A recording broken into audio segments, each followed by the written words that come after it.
قرآن مجید کا سورہ نمبر 80 سورہ عبس۔ سورہ عبس کے متعلق چند مختصر نکات تلاوت و ترجمے کے ساتھ۔ بسم اللہ الرحمن الرحیم۔ سورہ عبس موجودہ ترتیب کے لحاظ سے قرآن مجید کا سورہ نمبر 80 جبکہ ترتیب نزول کے اعتبار سے سورہ نمبر 24 ہے۔ یہ سورہ مکہ مکرمہ میں نازل ہوا۔ اس سورے کی پہلی آیت کی مناسبت سے اس کا نام عبس رکھا گیا ہے۔ عبس ترش روی کرنے یا چی بجبی ہونے یا تیوری چڑھانے کو کہتے ہیں۔ ابتدائی آیات اس وقت نازل ہوئیں جب ایک نابینا شخص ابن ام مکتوم رسول خدا صلی اللہ علیہ وآلہ وسلم سے اسلامی تعلیمات کے بارے میں سوال کرنے لگے۔ آپ صلی اللہ علیہ وآلہ وسلم نے اسے اسلامی تعلیمات سے آگاہ کرنا شروع کیا تو بعض لوگوں نے اس کی آمد کو ناپسند کرتے ہوئے ناک بھوں چڑھائی تو خدا نے ان آیات کو نازل کیا کہ رسول صلی اللہ علیہ وآلہ وسلم کی محفل سب کے لیے ہے، لہذا کسی کے آنے پر ناک بھوں چڑھانے کا حق کسی کو حاصل نہیں ہے۔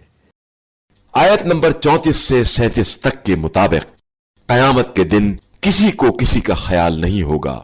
اس دن بھائی بھائی سے، اولاد ماں باپ سے، شوہر بیوی اور بچوں سے بھاگ رہا ہوگا کہ کہیں کوئی مدد کے لیے نہ پکار لے یا اپنے گناہوں کی ذمہ داری اس پر نہ ڈالے۔ اگر مسافر اپنے سفر کے دوران اس سورے کی تلاوت کرے گا تو سفر کی مشکلات سے نجات پائے گا۔ بسم اللہ الرحمن الرحیم۔ شروع نام سے اللہ کے جو بڑا مہربان نہایت رحم کرنے والا ہے۔ عبس وتولی اس نے منہ بسور لیا اور پیٹ پھیر لی ان جاءہ الاعمی کہ ان کے پاس ایک نابینا آ گیا۔ وما يدريك لعله يزكى اور تمہیں کیا معلوم شاید وہ پاکیزہ نفس ہو جاتا او يذكر فتنفعه الذكرى یا نصیحت حاصل کر لیتا تو وہ نصیحت اس کے کام آ جاتی۔ اما من استغنى لیکن جو مستغنی بن بیٹھا ہے فانت له تصدى آپ صلی اللہ علیہ وآلہ وسلم اس کی فکر میں لگے ہوئے ہیں، وما عليك الا يزكى حالانکہ آپ صلی اللہ علیہ وآلہ وسلم پر کوئی ذمہ داری نہیں ہے اگر وہ پاکیزہ نہ بھی بنے۔ واما من جاءك يسعى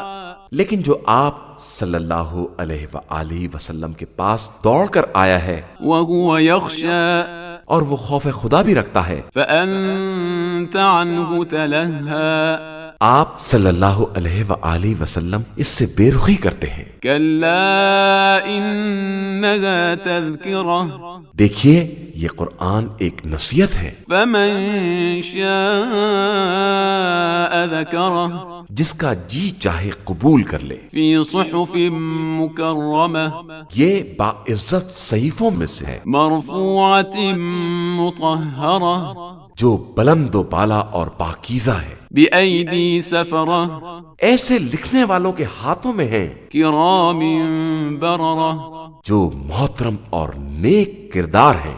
قتل الإنسان ما أكفره انسان اس بات سے مارا گیا کہ کس قدر ناشکرا ہو گیا ہے۔ من أي شيء خلقه آخر اسے کس چیز سے پیدا کیا ہے؟ من نطفة خلقه فقدره اسے نطفے سے پیدا کیا ہے، پھر اس کا اندازہ مقرر کیا ہے، ثم السبيل يسره پھر اس کے لیے راستے کو آسان کیا ہے، ثم أماته فأقبره پھر اسے موت دے کر دفنا دیا، ثم إذا شاء أنشره پھر جب چاہا دوبارہ زندہ کر کے اٹھا لیا۔ كلا لما يقض ما أمره ہرگز نہیں، اس نے حکم خدا کو بالکل پورا نہیں کیا ہے۔ فلينظر الإنسان إلى طعامه ذرا انسان اپنے کھانے کی طرف تو نگاہ کرے.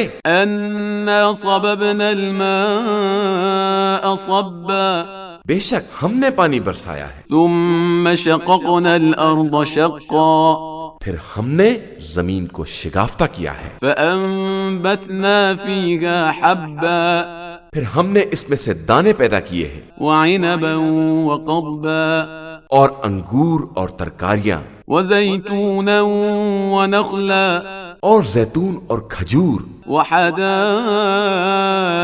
غلبا اور گھنے گھنے باغ، وفاكهة وأبا اور میوے اور چارہ. متاعا لكم ولأنعامكم یہ سب تمہارے اور تمہارے جانوروں کے لیے سرمایہ حیات ہے. فإذا جاءت الصاخة